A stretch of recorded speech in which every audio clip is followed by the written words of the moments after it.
चलिए देखते हैं क्वेश्चन संख्या 2। किण्वन क्या है, इसका क्या उपयोग है। ठीक है जी, किण्वन क्या है, इसका क्या उपयोग है, क्वेश्चन है। उत्तर देखिएगा यहाँ से। किण्वन यानी कि फर्मेंटेशन एक जैविक प्रक्रिया है जिसमें सूक्ष्म जीव जैसे खामीर, बैक्टीरिया ऑक्सीजन की उपस्थिति में शर्करा को अल्कोहल अम्ल जैसे गैसों में बदलते हैं। इसका उपयोग क्या है, किण्वन समझ गए। किण्वन क्या है, किण्वन एक जैविक प्रक्रिया है जिसमें सूक्ष्म जीव जैसे खामीर, बैक्टीरिया ऑक्सीजन की अनुपस्थिति में शर्करा को अल्कोहल या अम्ल गैस में बदल देते हैं। इसका उपयोग बहुत इंपॉर्टेंट है, पूछता है ऑब्जेक्टिव टाइप क्वेश्चन में कि शर्करा का उपयोग किस उद्योग में या किस वनस्पति को बनाने में या खाद्य पदार्थ को बनाने में किया जाता है। तो इसको याद रखिएगा कि उपयोग इसका शराब उद्योग में होता है, बियर बनाने में, मेहंदी निर्माण में, पनीर में, अचार जैसे खाद्य पदार्थ को तैयार करने के लिए किण्वन विधि का प्रयोग किया जाता है। इसका उपयोग यही है, याद रखिएगा। औषधि और औद्योगिक उत्पाद में भी निर्माण इसका किया जाता है। ठीक है, अगला प्रश्न की ओर चलते हैं हम लोग। अब पता है ईस्ट, देखिए यहाँ खामीर को ही ईस्ट कहा जाता है। देखिए यहाँ पे खामीर को ही क्या कहा जाता है, ये ईस्ट।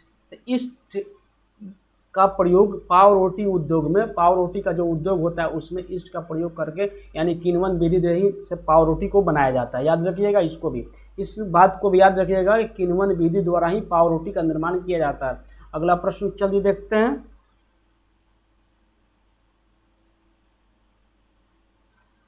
क्वेश्चन नंबर 2 देखेंगे। दौड़ते हुए खिलाड़ी के मांसपेशियों में दर्द ऐंठन क्यों होता है। तो उत्तर है, यानी क्वेश्चन आपसे पूछ रहा है दौड़ते हुए खिलाड़ी के मांसपेशियों में दर्द या ऐंठन क्यों महसूस होने लगता है। तो उसके लिए आंसर आप कैसे लिखेंगे, आपको बेहतर तरीका का आंसर आपको यहाँ देखने को मिलेंगे। क्या है जी, दौड़ते समय अधिक मांस परिश्रम करने के कारण ऑक्सीजन की कमी हो जाती है। इस कारण ग्लूकोज का अपूर्ण ऑक्सीकरण, ऑक्सीडेशन यानी कि ऑक्सीकरण का इंग्लिश होता है ऑक्सीडेशन, जिसे लैक्टिक एसिड यानी कि अम्ल बनता है। लैक्टिक अम्ल मांसपेशियों में जमा होकर दर्द और ऐंठन उत्पन्न करता है। यानी आप सटीक भाषा में समझिए, दौड़ते हुए खिलाड़ी को अधिक परिश्रम करना पड़ता है जिससे ऑक्सीजन की आपूर्ति यानी कि ऑक्सीजन कम पहुंच पाता है उसके मांसपेशियों में, जिसके कारण ग्लूकोज का अपूर्ण क्या होता है, ऑक्सीकरण होता है, जिससे लैक्टिक एसिड का निर्माण होने लगता है यानी कि लैक्टिक अम्ल का निर्माण होता है। लैक्टिक अम्ल जहां मांसपेशियों में, जिस मांसपेशियों में जमता है उसमें दर्द या ऐंठन होने लगता है। सटीक सी भाषा में आप इस बात को समझिएगा। चलिए अगला प्रश्न देखते हैं, 3 नंबर देखते हैं। 3 नंबर प्रश्न क्या है, लाल रक्त कण। क्वेश्चन है लाल रक्त कण ऑक्सीजन वाहक है कैसे। यानी कि लाल रक्त कण यानी कि आरबीसी, आरबीसी रेड ब्लड कार्पोसेल या आप बोलते हैं रेड ब्लड सेल, तो वह कैसे ऑक्सीजन का वाहक है, इसको देखेंगे। उत्तर है लाल रक्त कण आरबीसी हेमोग्लोबिन नामक लाल रंग का लौहयुक्त प्रोटीन, याद है लौहयुक्त प्रोटीन पाया जाता है। यह फेफड़ों से ऑक्सीजन को बांधकर शरीर के विभिन्न अंग तक पहुंचाता है, फिर अंग में कार्बन डाइऑक्साइड लेकर वापस फेफड़ा तक लाता है। इसी कारण आरबीसी यानी कि लाल रक्त कण ऑक्सीजन का वाहक कहलाता है। समझ गए जी। तो ऑक्सीजन का वाहक ही नहीं, यह कार्बन डाइऑक्साइड का भी वाहक होता है। क्या होता है, पहले आरबीसी में हेमोग्लोबिन नामक वर्णक पाया जाता है जो प्रोटीन युक्त होता है, लौह प्रोटीन युक्त होता है। ठीक है जी, याद रखिएगा। आपसे पूछा जाए कि हेमोग्लोबिन में कौन से तत्व पाए जाते हैं तो आप बोलिएगा कि हेमोग्लोबिन में एफी यानी कि लोहा पाए जाते हैं। ठीक है जी, याद रखिएगा एफी यानी कि लोहा पाया जाता है। यह शरीर क्या करता है कि शरीर के विभिन्न अंग तक ऑक्सीजन को पहुंचाता है और विभिन्न अंगों से कार्बन डाइऑक्साइड को फेफड़ा तक लाने का काम करता है। समझ गए जी। अगला प्रश्न चलिए देखते हैं, 4 नंबर प्रश्न क्या है जी।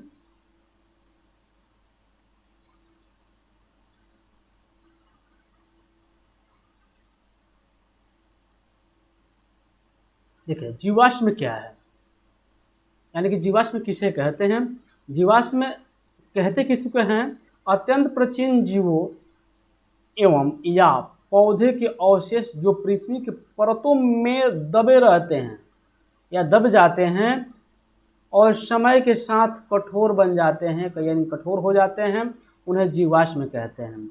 जीवाश्म किसे कहते हैं, अत्यंत प्राचीन जीवों या पौधों के अवशेष जो पृथ्वी की परत में दबे रहते हैं और समय के साथ कठोर हो जाते हैं, उन्हें जीवाश्म कहते हैं। इंग्लिश में फॉसिल्स कहते हैं। क्या कहते हैं जी, फॉसिल्स कहते हैं। यह जीवों के विकास और प्राचीन पर्यावरण की जानकारी देते हैं। तो आपसे पूछा जाए कमेंट बॉक्स में बताइए, जीवाश्म का जो उम्र है कैसे पता किया जाता है, किस विधि से जीवाश्म का उम्र पता किया जाता है कि कोई भी जीवाश्म कितना पुराना है, आप कमेंट बॉक्स में बताइए मुझे, ठीक है जी। अगला प्रश्न देखते हैं। आप समझ गए जीवाश्म किसे कहते हैं। अगला प्रश्न क्या है जी, अगला प्रश्न है, देखिए यहाँ आपको दिख रहा होगा प्रश्न, यदि किसी परितंत्र के सभी मांसाहारी को नष्ट कर दिया जाए तो क्या प्रभाव पड़ेगा। भाई क्वेश्चन तो बहुत बढ़िया है। बोल रहा है यदि किसी परितंत्र के सभी मांसाहारियों को नष्ट कर दिया जाए तो क्या प्रभाव पड़ेगा, यानी मांसाहारी जीव खत्म ही हो जाए पृथ्वी से या परितंत्र से तो क्या प्रभाव पड़ेगा हमारे वातावरण पे, यही पूछ रहा है। तो होगा क्या, अगर शाकाहारी जीवों की संख्या बढ़ती जाएगी, अगर परितंत्र से मांसाहारी को हटा दिया जाए तो शाकाहारी जीवों की संख्या बढ़ती जाएगी और है अधिक संख्या में पौधों का उपभोग होने लगेगा। जब संख्या मतलब मान लीजिए मांसाहारी जीव परितंत्र से हट जाए तो शाकाहारी जीव क्या करेंगे, उनका वृद्धि होगा। तो शाकाहारी जीव अपना ना कुछ तो भोजन लेंगे, तो पेड़ पौधे के रूप में ही लेंगे, जो पेड़ पौधा होगा उसको भोजन के रूप में लेंगे। तो भोजन क्या होगा जी, अधिक संख्या में पेड़ पौधों का उपभोग होने लगेगा, जिससे पौधे की कमी हो जाएगी। तो पौधों की कमी होगी तो क्या होगा जी, पौधों की कमी हो जाएगी तो परितंत्र का संतुलन बिगड़ जाएगा और कुछ प्रजाति विलुप्त भी हो जाएंगे। जैसे अगर मान लीजिए कि पेड़ पौधे जंगल से गायब ही हो जाए तो उसमें रहने वाले जीव विलुप्त हो जाएंगे। और शाकाहारी जीव तो बहुत सारे हैं और मांसाहारी भी हैं, तो मांसाहारी जीव विलुप्त हो जाएंगे। तो परितंत्र पर क्या पड़ेगा, प्रभाव तो पड़ेगा ही, इसका नकारात्मक प्रभाव पड़ेगा। तो चलिए देखते हैं अगला प्रश्न। आप इसको समझ गए तो लाइक कीजिएगा, इतना प्रेम से आपको मैं बताता चल रहा हूँ। यहाँ से प्रश्न हूबहू आपको एग्जाम में देखने को मिलेंगे, नो डाउट। अगर आप मुझ पर विश्वास करते हैं तो आप मुझसे जुड़िए और अंत तक 2026 तक, यानी आप समझ लीजिए कि 2026 एग्ज़ाम तक आपको मैं फुल्ली तैयार कर दूंगा। समझ गए ना, फुल्ली आपको तैयार करूंगा। इसके लिए आपको घबराना नहीं है, ठीक है जी। अगला प्रश्न देखते हैं, प्रश्न संख्या 6। प्रश्न संख्या 6 है, उत्पादक और उपभोक्ता में क्या अंतर है। उत्पादक और उपभोक्ता में क्या अंतर है, तो पहले देखते हैं क्या देखेंगे जी, पहले देखेंगे हम लोग उत्पादक क्या है। पहले क्या देखेंगे, उत्पादक क्या है, यानी उत्पादक क्या है, प्रोड्यूसर क्या है, ठीक है जी। तो है क्या, एक नंबर पढ़ेंगे पहले, अपने भोजन का निर्माण स्वयं करता है। उत्पादक क्या होता है, जो प्रोड्यूसर होता है अपने भोजन का स्वयं निर्माण करता है। और दूसरा पॉइंट क्या है जी, सूर्य की ऊर्जा का उपयोग करके प्रकाश संश्लेषण द्वारा भोजन बनाता है, ठीक है, बहुत बढ़िया। अगला पॉइंट, सटीक पॉइंट आपको मिलेंगे यहाँ से देखेंगे। आप चाहें तो इससे क्या करेंगे, बहुत सारे शब्दों में इसको फिरो सकते हैं, ठीक है जी। आप पे डिपेंड करता है कि आप कैसे इसको देखते हैं, आपको समझना है, टू डी पॉइंट समझिए कि एग्ज़ाम में आए तो बना के आना है, ठीक है, यानी लिख के आना है। अगला प्रश्न है 3 नंबर पॉइंट देखेंगे। पॉइंट नंबर 3 क्या है, परितंत्र में ऊर्जा की प्राथमिक स्रोत है। परितंत्र में ऊर्जा का प्राथमिक स्रोत है क्या, उपभोक्ता। जैसे हरे पौधे हैं, शैवाल हैं और कुछ बैक्टीरिया जो हैं क्या है जी, उत्पादक हैं, यानी कि प्रोड्यूसर है। अब देखते हैं उपभोक्ता क्या है। अगले पेज में उपभोक्ता के बारे में मैंने बताया, देखिए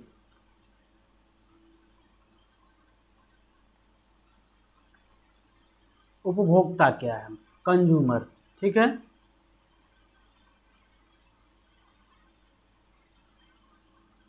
कंज्यूमर पॉइंट नंबर 1 देखेंगे, इसमें भी 4 पॉइंट है। अपना भोजन स्वयं नहीं बना सकता, दूसरे पर निर्भर रहता है। जैसे उत्पादक था कि अपना भोजन स्वयं बनाता है, लेकिन उपभोक्ता अपना भोजन स्वयं नहीं बनाता है या दूसरे पर निर्भर रहता है। अगला देखते हैं पॉइंट नंबर 2, उत्पादक या अन्य उपभोक्ताओं को खाकर ऊर्जा प्राप्त करता है। जैसे उपभोक्ता क्या है, उत्पादक क्या था, वह प्रकाश संश्लेषण से प्राप्त ऊर्जा से प्रकाश संश्लेषण द्वारा अपना भोजन खुद बनाता था। लेकिन यहाँ है उत्पादक उपभोक्ताओं को खाकर प्राप्त होता है। यहाँ क्या है, उपभोक्ता या अन्य उपभोक्ताओं को खाकर, उत्पादकों या अन्य उपभोक्ताओं को खाकर ऊर्जा को प्राप्त करता है। पॉइंट नंबर 3 क्या है जी,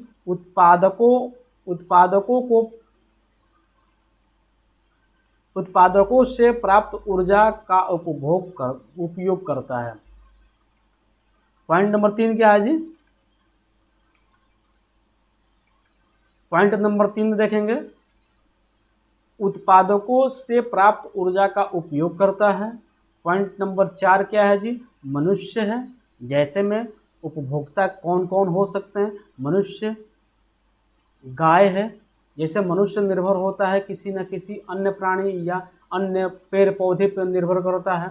और जैसे गाय है, गाय घास खाती है, तो घास क्या है जी, घास एक उत्पादक है। शेर क्या है, शेर उपभोक्ता है या अन्य उपभोक्ताओं को खाकर क्या करता है, अपना भोजन ग्रहण करता है। अगला बकरी है, बाघ है इत्यादि, ठीक है जी। यह सब उपभोक्ता हैं। अगला प्रश्न देखते हैं, प्रश्न संख्या कितना है जी, 7। प्रश्न संख्या 7 बोल रहा है कि अमाशय में, देखिए यहाँ अमाशय में पाचक रस का क्या भूमिका है। तो यहाँ देखेंगे कि अमाशय में पाचक रस की क्या भूमिका है, आंसर यहाँ से देखेंगे। अमाशय में पाचक रस भोजन को पचाने एवं पोषक तत्व को तोड़ने में महत्वपूर्ण भूमिका निभाता है। इसमें हाइड्रोक्लोरिक अम्ल HCl जिसको बोलते हैं और पेप्सिन एंजाइम होते हैं। पाचक रस में 2 क्या होते हैं जी, एक हाइड्रोक्लोरिक अम्ल होता है और एक पेप्सिन एंजाइम होता है। HCl क्या करता है, हाइड्रोक्लोरिक अम्ल भोजन को नरम करता है, बैक्टीरिया को नष्ट करता है और पेप्सिन को सक्रिय करता है। देखिए कितना इम्पोर्टेंट है HCl। HCl का pH मान क्या होता है जी, 1 होता है, याद रखिएगा। HCl का pH मान 1 होता है हाइड्रोक्लोरिक अम्ल का। पेप्सिन को भी सक्रिय करता है, भोजन को नरम बनाता है और बैक्टीरिया को नष्ट कर देता है। पेप्सिन प्रोटीन को पेप्टाइड्स में तोड़ता है। अब देखिए, अब पेप्सिन का क्या काम है, पेप्सिन प्रोटीन को पेप्टाइड्स में तोड़ता है, ठीक है जी, जिससे पाचन आसान हो जाता है। जिससे पाचन क्या होता है जी, आसान हो जाता है। यह प्रक्रिया लगभग 2 से 3 घंटे तक चलती है। इसीलिए जब आप भोजन करते हैं ना, तब भोजन करने के 2-3 घंटे बाद ही हमको 4 घंटे बाद क्या करता है जी, क्या होता है, भूख महसूस होता है। यानी कि पाचन की क्रिया लगभग होने वाली होती है या हो जाती है, तब हमको भूख की एहसास या महसूस होता है कि भूख लगने वाली है, ठीक है जी। इसलिए यहाँ पाचन में लगभग 2 या 3 घंटे के अंतराल लगता है, भोजन को पचने में समय लगता है, अंतराल नहीं, समय लगता है, ठीक है जी। देखिए यहाँ से फिर समझेंगे, यह प्रक्रिया लगभग 2 से 3 घंटे तक चलती है और भोजन को आंत के लिए तैयार करता है, आंतों के लिए तैयार करता है। इस प्रक्रिया में आमाशय पाचन तंत्र का एक आवश्यक अंग है जो ऊर्जा प्राप्त करने के लिए भोजन को उपयोगी बनाता है, ठीक है जी। बात को समझ गए, एक बार और सुनिएगा। क्वेश्चन है 7 नंबर, आमाशय में पाचक रस की क्या भूमिका है।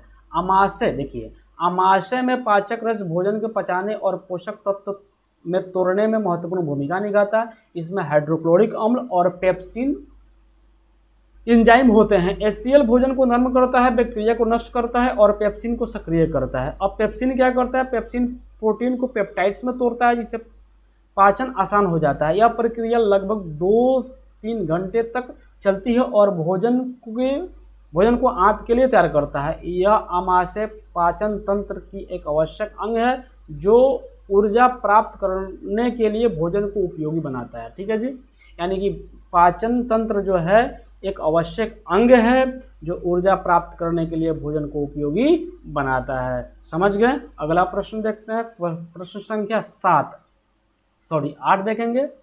मछली और कीड़े, यहाँ कीड़े होंगे। ठीक है जी, आप इसको सुधार लीजिएगा, यहाँ कीड़े होंगे। क्या होगा जी?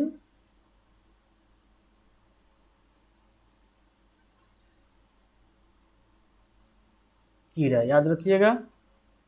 मछली, कीड़ा, मच्छर और मनुष्य के मुख्य श्वसन अंग का नाम लिखें। तो देखिए यहाँ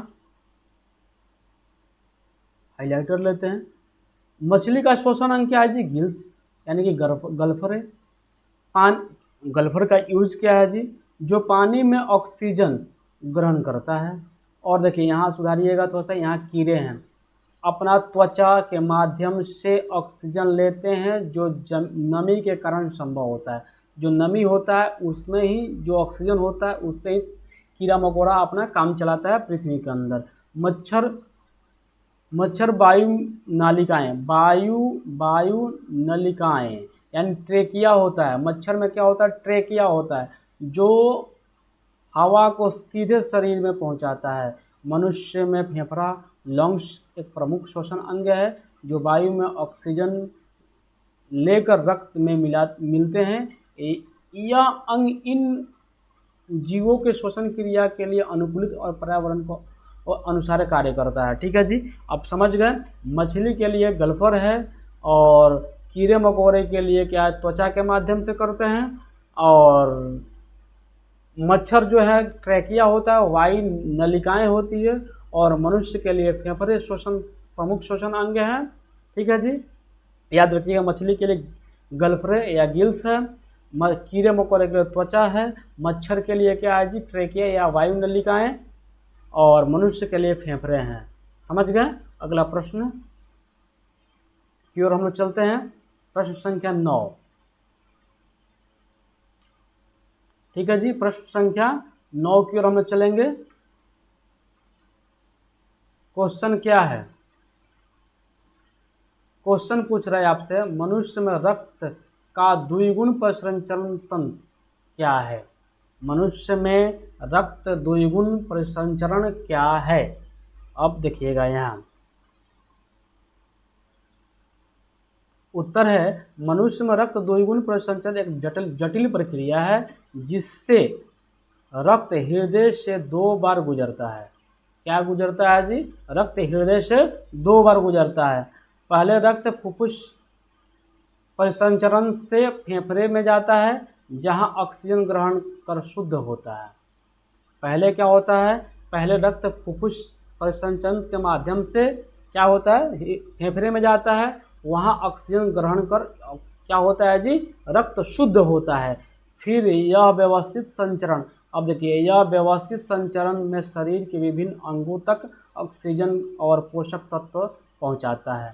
यह 2 चक्र फुफ्फुस और व्यवस्थित हृदय के 4 कक्षों द्वारा नियंत्रित होता है। यह प्रणाली रक्त को कुशलता से विस्तृत करता है जिससे ऊर्जा और उपापचयी संतुलन रहता है। उपापचयी क्रिया होता है वह क्या होता है? संतुलित रहता है इसके माध्यम से। तो यही है मनुष्य के रक्त का द्विगुण परिसंचरण। समझ गए जी? क्या होता है? पहले फुफ्फुस परिसंचरण से गुजरता है, फिर रक्त क्या होता है जी? हृदय के 4 कक्षों से गुजरता है। तो यही है द्विगुण परिसंचरण। समझ गए? अगला प्रश्न की ओर चलते हैं, प्रश्न संख्या 10, आज का अंतिम प्रश्न। प्रश्न संख्या 10 देखेंगे आप। क्वेश्चन नंबर 10 देखेंगे, डायलिसिस का सिद्धांत।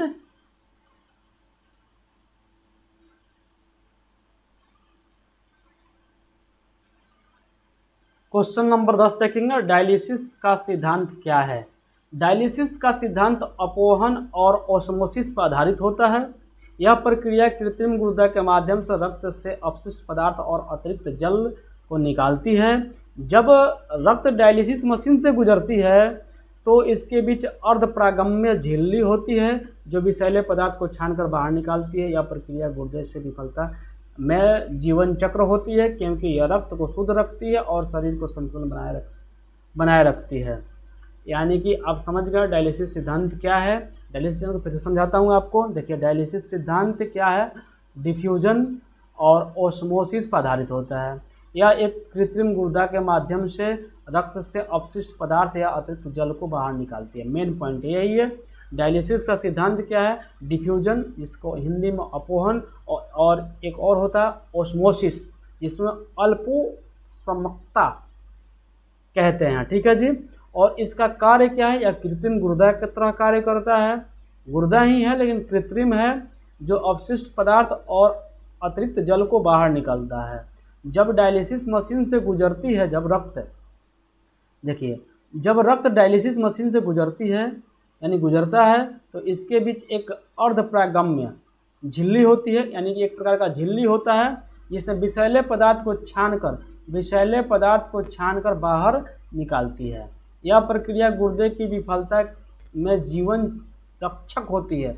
यानी कि गुर्दा यानी किडनी जब खराब हो जाती है तो यह क्या है, जीवन रक्षक की तरह कार्य करती है। प्रेमानंद बाबा को देखे हैं, प्रेमानंद बाबा अभी डायलिसिस पे, यानी कि बहुत दिनों से वो डायलिसिस पे चल रहे हैं, यानी कि उनका दोनों किडनी खराब हो चुका है, समझ गए, लेकिन फिर भी वो जिंदा हैं डायलिसिस के कारण।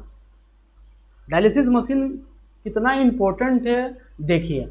डायलिसिस मशीन कृत्रिम गुर्दा है, वह अपशिष्ट पदार्थ और अतिरिक्त जल को बाहर निकालता है। और यह डायलिसिस मशीन से रक्त गुजरता है तो उसमें एक अर्धप्रागम्य झिल्ली होता है जो विषैले पदार्थ को छानकर बाहर निकाल देता है। समझ गए।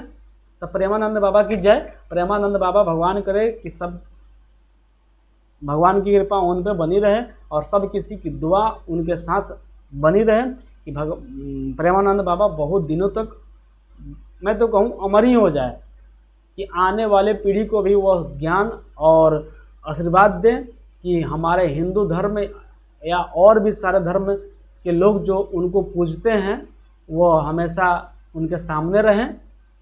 मेरा यही कामना भगवान से भी है और बाबा खुद भगवान के रूप हैं, तो उनसे मैं हाथ जोड़कर विनती करता हूँ वह मुझे भी कृपा प्रदान करें और सबको ज्ञान ऐसे ही देते रहें। थैंक यू वेरी मच यहाँ तक देखने के लिए।